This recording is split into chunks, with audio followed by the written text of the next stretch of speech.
Welcome friends. Welcome to my YouTube channel. आज हम discuss करेंगे एक बहुत ही technical topic embodied energy and embodied carbon के बारे में। तो जो ये टॉपिक है, ये आर्किटेक्चर के करिकुलम में डायरेक्टली हमको कहीं पे भी दिखता नहीं है, कहीं पे भी एज अ हेडिंग या कहीं पे भी ये मेंशन नहीं होता है। बट अगर इस टॉपिक की बात करें तो इस टॉपिक का रोल जो है वो बहुत जगह पे इसका प्ले है। जैसे कि वी डोंट नो कि इसका एक रोल, बहुत बड़ा रोल है बिल्डिंग मटेरियल की प्रॉपर्टी को समझने के लिए। सेकंड, जब हम कभी बात करते हैं किसी बिल्डिंग को सस्टेनेबल बनाने के लिए या फिर हम अपने क्लाइमेटिक अप्रोच के लिए, तब इस टॉपिक का बहुत नीड होता है। देन जब हम बात करते हैं मॉडर्न में रेटिंग सिस्टम की, किसी ग्रीन बिल्डिंग के बारे में, तब इस टॉपिक का बहुत रोल प्ले होता है। इसके अलावा अगर हम कम्पिटेटिव एग्जाम्स की बात करें तो इससे बहुत सारे क्वेश्चंस हमारे रिलेट होते हैं। तो आज हम इस टॉपिक के बारे में डिस्कशन करेंगे। सो this is my intro profile, I skip it. So these are my basic outline of this presentation. So start from the what is the embodied carbon, then we are discussing about GWP, then the stages of the embodied carbon, and what is the embodied energy, then which strategies we are using for the reducing the effect of the embodied carbon in our built environment, then what are the India's policies regarding to this tackling for the embodied carbon, and the end with the references. Okay, so actually this is ये मेरी small एक topic का introduction है इस lecture series में। मैं आगे इसमें और जो रिलेवेंट टॉपिक है वो भी मैं आगे इंट्रोड्यूस करूंगा, लाइक ऑपरेशनल एनर्जी। तो अभी हम लोग फिलहाल आज एम्बॉडेड पे ही बात करेंगे। So these are some few definition जो कि एम्बॉडेड कार्बन के बारे में दी गई है। तो एक जो है वो हमारी वर्ल्ड ग्रीन बिल्डिंग काउंसिल ने दी है, second United state environmental protection agency की है, थर्ड जो हम रिलीजली जो बुक में पढ़ते हैं।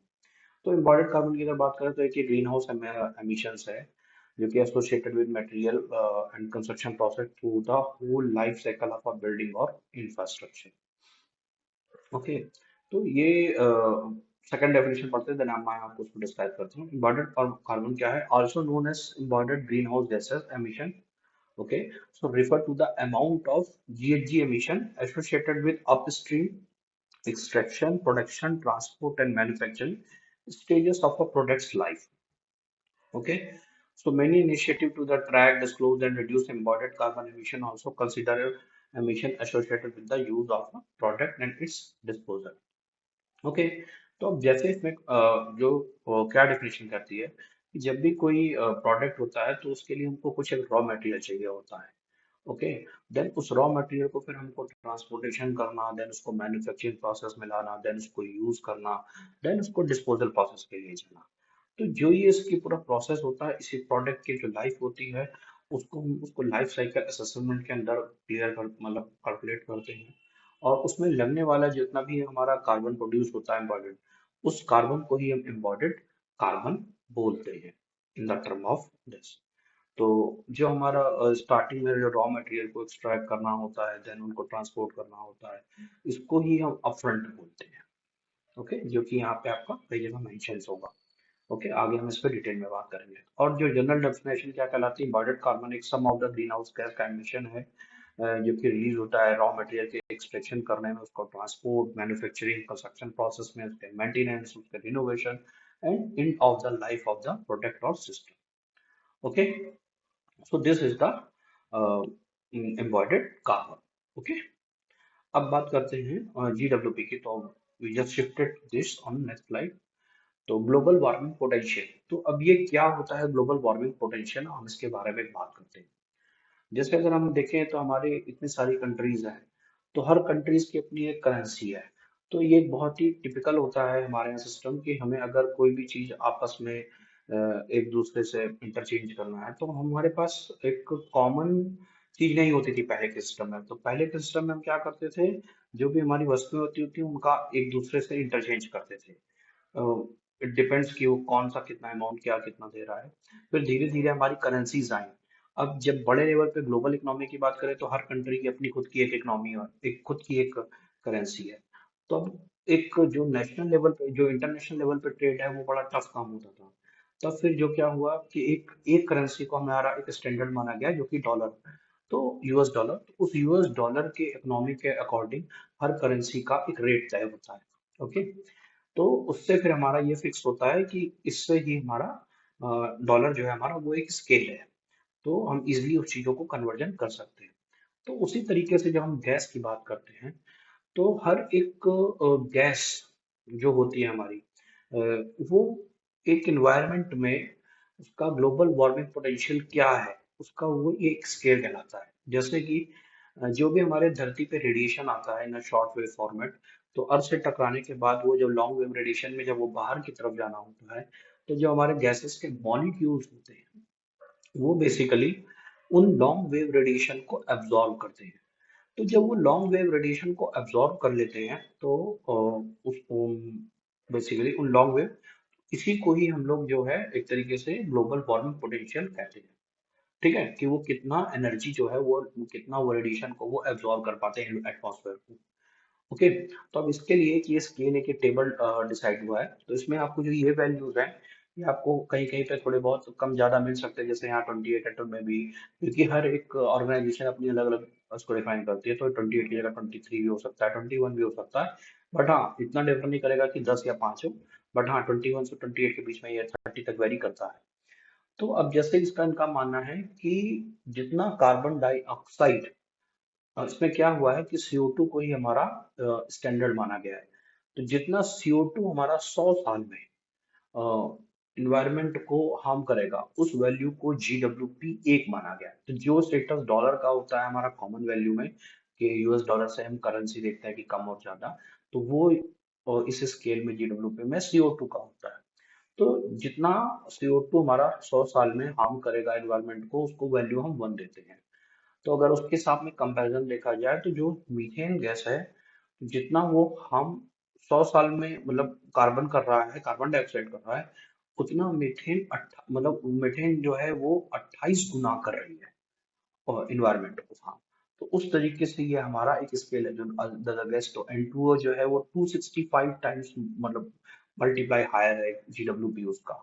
ऐसे ही हमारी ये अदर रेफ्रिजरेशन गैसेस हैं, जिनको ये शोज है कि कितना वो हमारे एनवायरनमेंट को कितने मल्टीप्लाई टाइम्स वो हार्म कर रही है। This is the definition of the global warming potential.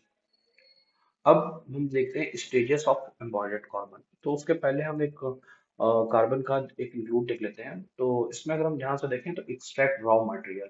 अगर हमें कोई भी प्रोडक्ट बनाना है, तो उसके लिए हमको एक रॉ मटेरियल एक्सट्रैक्ट करना पड़ता है, लाइक कहीं से खोदना पड़ता है। लाइक हम एक एग्जांपल लें, अगर हमको एक ब्रिक बनाना है, तो ब्रिक बनाने के लिए हमको एक सॉइल का एक्सट्रैक्शन करना पड़ेगा। जब सॉइल का एक्सट्रैक्शन पड़ेगा, तो एटलीस्ट उसमें कुछ तो एनर्जी जो है हमारी वो रिलीज होगी। तो that amount of the energy जो कार्बन रिलीज होगा, और उसको हम लोग इम्बॉडेड कार्बन बोलेंगे। ओके, तो that is called the extract raw material. फिर उसको हमको रॉ मटेरियल को ट्रांसपोर्ट करना पड़ेगा फैक्ट्री या फिर किन की तरफ। फिर उससे जो हमारा मैन्युफैक्चरिंग प्रोडक्ट होगा, उसमें जो हमारी कार्बन रिलीज होगा, देन आफ्टर दैट उसको हमको बनाना पड़ेगा। जब बिल्डिंग या कुछ प्रोडक्ट जो भी यूज हो बनने के लिए यूज हो जाए, बनने के लिए रेडी हो जाएगा, तो उसको यूज होने के लिए होने के टाइम पे भी जो वो एनर्जी कंज्यूम करती है, फिर वो रहेगा। सॉरी, उसके पहले ट्रांसपोर्टेशन, देन उसके बाद construction process, then after the construction process जो उस बिल्डिंग का यूज वाला सेक्शन होगा, उस यूज में भी हमारे बहुत सारे फैक्टर्स होते हैं, लाइक रिपेयर, रिनोवेशन वगैरह, मेंटेनेंस वगैरह। देन आफ्टर दैट, जब आफ्टर द उसका जो लाइफ टाइम पीरियड कंप्लीट हो जाएगा, देन आफ्टर उस यूज के बाद हम उसको डेमोलिश करेंगे। डेमोलिश करने के बाद उसको हम अदर किसी end of life stage process के लिए ले जाएंगे। तो that is the whole process of the एक किसी का जो लाइफ साइकिल प्रोसेस होता है, वो इसमें बिल्डिंग किसी भी मटेरियल पे अप्लीकेबल होता है, हर चीज पे लगभग अप्लीकेबल होता है। तो अगर हम उसको ध्यान से देखें, तो वो कुछ इस तरीके से हम लोग उसको क्लासिफाइड कर सकते हैं।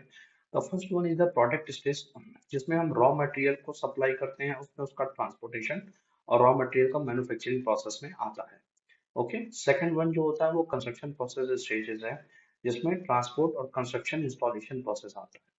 ओके, तो इस ये सब प्रोसेस जो है वो हमारा जो मेन हेडिंग के अंदर में आता है, that is called the upfront carbon. Okay, then after that क्या होता है, जब ये कंप्लीट हो जाता है, तो उसके बाद आता है यूज स्टेज। तो यूज स्टेज में क्या होता है, एनर्जी यूज, दूसरा मेंटेनेंस, फिर रिपेयर होने के लिए कितना लगेगा, या रिफर्बिशमेंट है, ये रिप्लेस। अब ये जो मॉडल है, ये बेसिकली सब हर चीज के लिए एप्लीकेबल होता है, ना कि खाली बिल्डिंग के लिए कॉन्टेक्स्ट में है। तो होता है कि जैसे इलेक्ट्रॉनिक्स और सर्किट उनके लिए तो यहाँ पे रिफर्बिशमेंट ऐड होगा, बिल्डिंग के लिए ऐसा नहीं यूज होता। सॉरी। तो ये जो मॉडल है ये सबके लिए है, तो बट हमको जिसमें यूज करना है वो हम इसमें से कैटेगरी देखते हैं।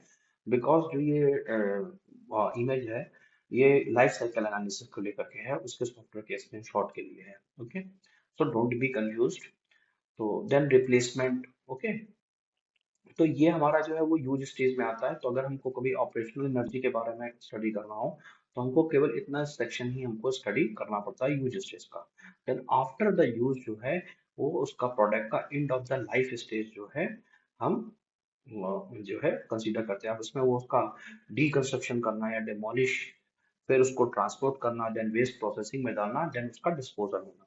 तो ये जो है हमारा उसका and of the life stage होता है। ओके, तो ये हमारे तीनों पार्ट जो है वो हमारे आते हैं एम्बॉयडर्ड कार्बन के अंडर में। ओके, अब एम्बॉयडर्ड एनर्जी क्या होती है? तो अब एम्बॉयडर्ड एनर्जी अगर हम इमेज के थ्रू समझें तो exactly cradle to gate, cradle to site, then cradle to grave. Okay, so this is called okay.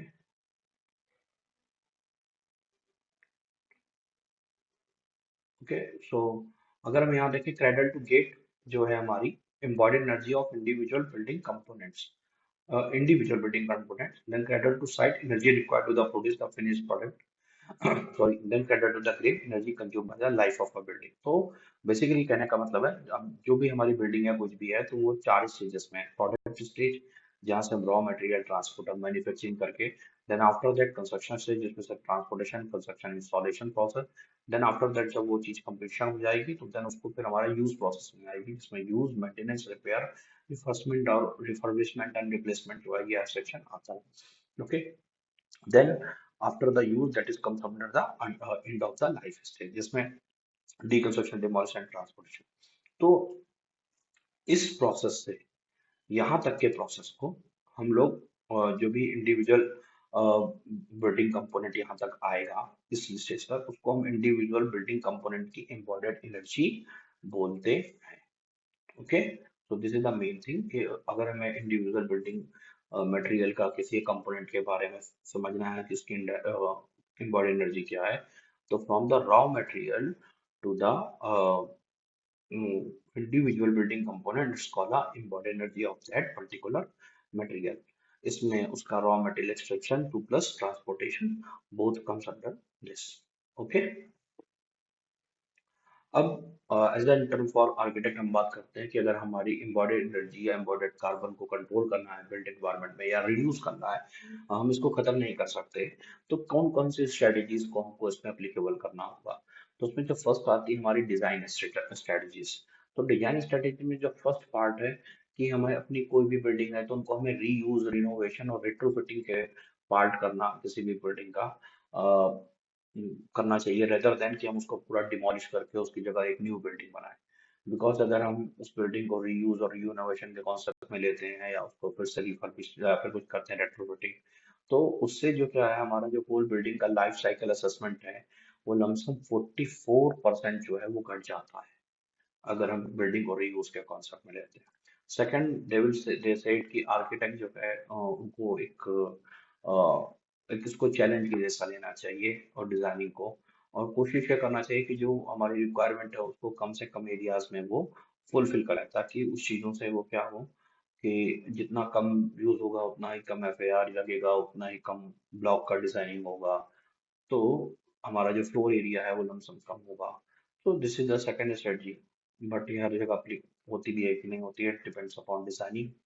Then third one is the reduce blue below grade construction. तो जनरली क्या होता है आज की डेट में हम बहुत बिलो कंस्ट्रक्शन करते हैं, अंडरग्राउंड खोदते हैं, काफी सारे बेसमेंट्स बनाते हैं, 1 2 3। तो उसमें होता क्या है कि हमको उसको एक्सट्रैक्शन करने के लिए बहुत सॉइल को एक्सट्रैक्शन करना पड़ता है जिसमें काफी ज्यादा एम्बॉडेड कार्बन रिलीज होता है। ओके, एम्बॉडेड कार्बन की वैल्यू बहुत हाई होती है। देन उसके बाद हमको बहुत सारा सीमेंट कंक्रीट भी यूज करना पड़ता है, और ऑलरेडी सीमेंट की जो एम्बॉडेड कार्बन है वो बहुत हाई होता है value embodied energy in carbon. तो हमें उस चीजों से बचना चाहिए कि पार्किंग के लिए जो हम मल्टी बेसमेंट्स देते हैं तो वो हमको एक तरीके से, अगर वी हैव डिसाइडेड कि हाँ बिल्ट इन्वायरमेंट में हमको कार्बन को रिड्यूस करना है तो हमें उन चीजों को बचना चाहिए। इसके अलावा हमको अपने स्ट्रक्चरल डिजाइन के डिसीजंस देखने चाहिए कि हमारा बे कॉलम का साइज कितना है, दो कॉलम के बीच के बीम का स्पेस कितना है, क्योंकि उनसे हमारा मटेरियल पे इफेक्ट पड़ता है। उतना मटेरियल कम या ज्यादा लगेगा, जितना ज्यादा लगेगा उतना एम्बॉयडर्ड को लेकर के इशूज रहेंगे, उतना एम्बॉयडर्ड का अमाउंट बढ़ेगा। ओके, ये चीजें हमको स्ट्रक्चर डिजाइन के डिसीजन से लेनी चाहिए।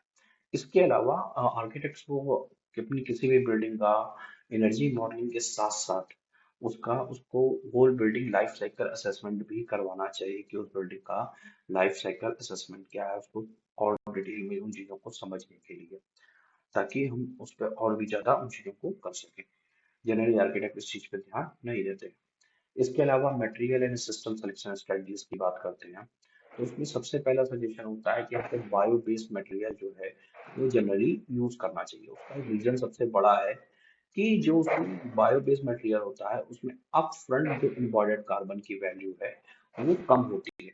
जैसे अगर हम सीमेंट की बात करें तो उसके लिए हमको रॉ मटेरियल जो है वो बॉक्साइट और ये सब बड़े बड़े पत्थरों को तोड़ना पड़ता है, तो उसके कारण पत्थरों को हमको तोड़ना पड़ता है। तो अब वो बड़े बड़े सीमेंट्स के लिए हमको पत्थरों को कट करना, फिर उनको ग्राइंड करना, तो एक बहुत ही हैवी प्रोसेस होता है। अगर हम एक बिना बायो बेस्ड वैसे मटेरियल्स को यूज करते हैं तो उनसे क्या होता है कि जो अपफ्रंट एनर्जी है जिनको एक्सट्रैक्ट करने के लिए फिर उनको ट्रांसपोर्ट करना बहुत हैवी होता है, काफी दूर से लाना पड़ता है बिकॉज द लोकेशन। तो उनका जो अपफ्रंट एनर्जी है अपफ्रंट का वो बहुत हाई होता है।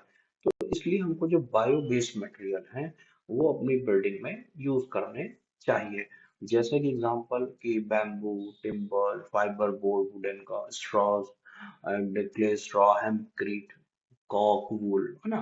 तो इस टाइप के थोड़े नेचुरल और बायो बेस्ड हमको मटेरियल जो है वो यूज करने चाहिए। ओके, देन जो सेकंड सबसे बड़ा इशू है कि हमारा रेफ्रिजरेंट जो लीकेज है उस चीजों से हमको, क्योंकि वो क्लाइमेट चेंज में हमारा सबसे ज्यादा बड़ा रोल प्ले करता है एक रेफ्रिजरेंट का लीकेज। क्योंकि अभी ऑलरेडी हम लोगों ने जीडब्ल्यूपी में देखा कि उसमें जो रेफ्रिजरेंट्स हैं उनका सबसे ज्यादा वैल्यूज हाई होता है। ओके, तो इस चीज में आर्किटेक्ट जो है वो इलोबरेट कर सकते हैं कि अपनी passive brand design strategies apply करें सिस्टम पे, जिससे और दूसरा सेकंड यूज जो है हमारा लो कार्बन रेफ्रिजरेंट जो होते हैं उनको अडेप्ट करें अपने प्लांट के लिए। उसके अलावा जो क्लाइंट्स हैं वो अडॉप्ट करें building management practice, building management system, ताकि उनसे जो हमारा रेफ्रिजरेंट लीकेज है उनको उसके बारे में उनको हमको मतलब पता रहे कि उसमें 100% रेफ्रिजरेंट रिकवरी हाँ की है कि नहीं, क्योंकि हम ये चीज़ें उसमें हम मैनेजमेंट में हम देख पाते हैं कि क्या स्टेटस है हमारा रेफ्रिजरेंट का, क्या इश्यूज है, तो वो इजिली कैन डिटेक्ट इट। तो इन चीज़ों को हम ध्यान करके हम जो है इम्पोर्टेड कार्बन का रोल जो है हमारे बिल्ट एनवायरनमेंट में घटा सकते हैं। तीसरा जो सबसे बड़ा इशू है इंसुलेशन। तो इंसुलेशन जो है वो बहुत इंपॉर्टेंट भी है और नहीं भी, क्योंकि इंसुलेशन जो है वो बैलेंस करता है ऑपरेशनल इम्बॉडेड कार्बन के ट्रेड ऑफ में। बट प्रॉब्लम क्या है कि हमको जो इंसुलेशन जनरली यूज करते हैं वो हम लोग प्लास्टिक बेस्ड जो कि यूज करते हैं, पेट्रोकेमिकल बेस्ड इंसुलेशन, जो कि बहुत हायर इम्बॉडेड कार्बन वाले होते हैं, बहुत हाई। इवन अगर हम बात करें तो जो एक्सपीएस प्रोडक्ट्स हैं लाइक हमारा एक्सटेंडेड पॉलीस्ट्रीन जिसको हम लोग कॉमन भाषा में थर्माकोल भी कहते हैं, ओके, या पॉलीथीन स्प्रे फॉर्म सीलेंट, ये काफी हाई जो है हमारे इम्पोर्टेड कार्बन है, उनको प्योरली अवॉइड करना चाहिए हमको फॉर इंसुलेशन। कई कई कंट्रीज में ये बैंड भी है। उसके हमारे अल्टरनेटिव ऑप्शन हमको जो नेचर बेस्ड मटेरियल जो मिलते हैं इंसुलेशन में उनको हमको इसमें यूज करना चाहिए बेसिकली। ओके,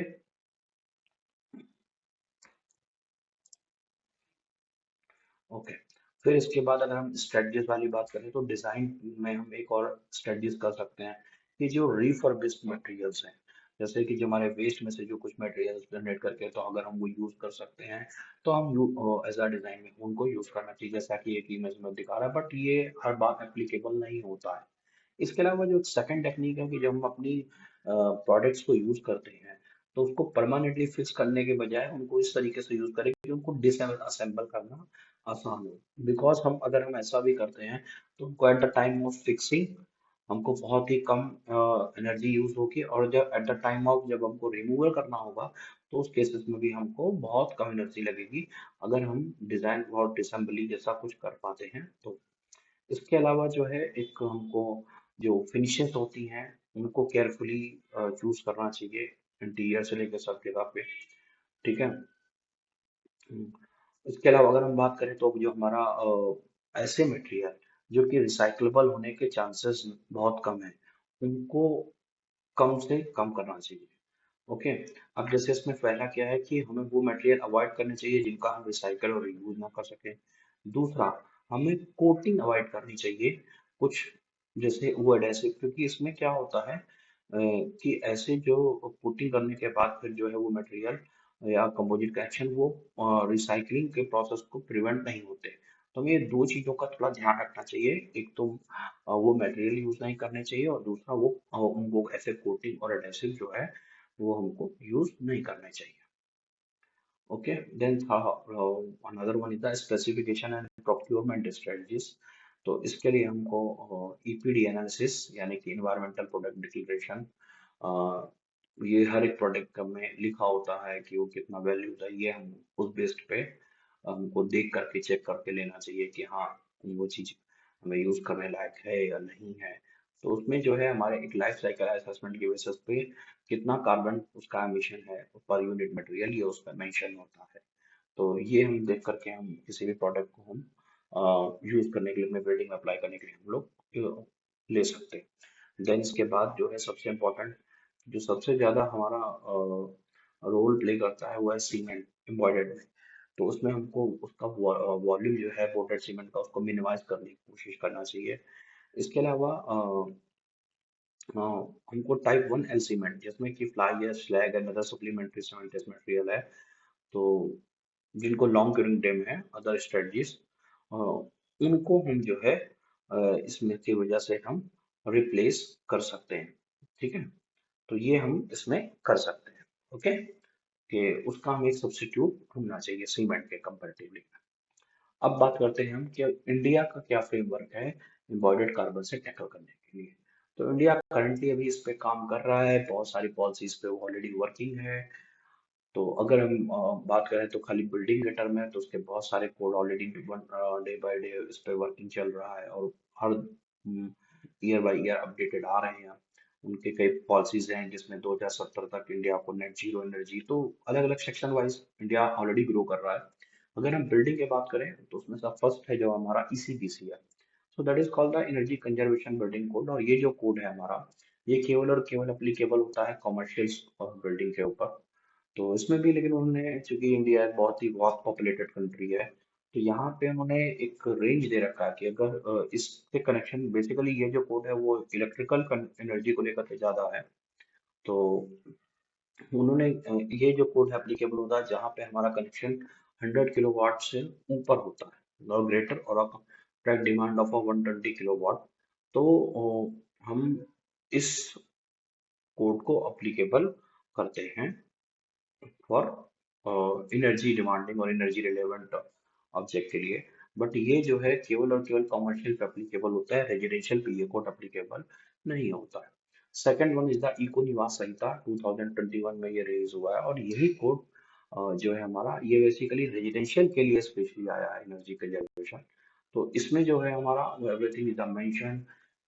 इवन ये जो कोड है एनर्जी के बारे में बहुत बात करता है, तो उसके जितने भी अक्षर होते हैं मेंशन कि किस प्रोडक्ट की कितनी इम्पोर्टेंट एनर्जी है, कौन सा यूज करना है, कितना नहीं करना है। They have mention in the every section. Like okay, हम देख सकते हैं अक्षर ए में वो एनालाइज एम्बेडेड एनर्जी कितनी होनी चाहिए।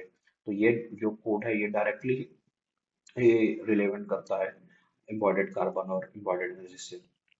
सेकंड अक्षर D, improve air cooling. And अक्षर ए, देन एनेक्शन ई जो कि स्मार्ट होम, ये भी हमारा इलेक्ट्रिकल और सेंसर से रहता है, तो ये भी हमारा एम्बेडेड कार्बन का जो यूज है वाला सेक्शन है बिल्डिंग का उस पर ये इम्पैक्ट करता है।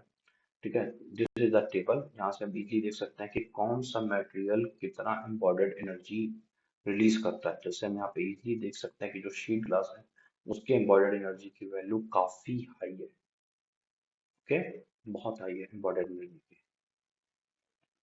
ठीक है। So this is the Eco Niwas Samhita. Then another one is the code जो कि ग्रीन रेटिंग सिस्टम भी है, ग्रेहा।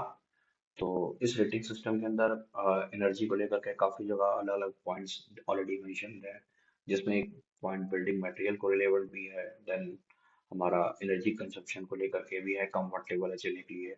Then destruction of other natural areas, habitat, biodiversity को लेकर के है। Then air water pollution, water consumption, waste generation, pollution load, productivity, even other marketability, इन सब चीजों को लेकर के ऑलरेडी उसमें पॉइंट और सेक्शन मेंशन है, जिनके बेसिस पे हम उनको रेटिंग में कन्वर्ट करते हैं। तो कितना वैल्यू होना चाहिए ऑलरेडी उस क्रिया के कोड में ऑलरेडी मेंशन है उस सेक्शन में। Okay, so this is the again this is another slide of the kriya relevant. Okay, okay, so this is the main reference of my presentation. There is a course architectural approaches to decarbonization of building is offered by the www.siam.gov.in. This is the portal of SIAM. Okay, so basically this is the course maintained by the NPTEL. So you can access of this course. There are so many topics are relevant to this. तो आप इसको और detail के लिए अभी आप directly इस course को एक्सप्लोर कर सकते हैं। तो thank you so much. And if you want this presentation, so you just check my caption. I will give a drive link so you can freely access of this presentation. Thank you so much, and please like my video and subscribe my channel.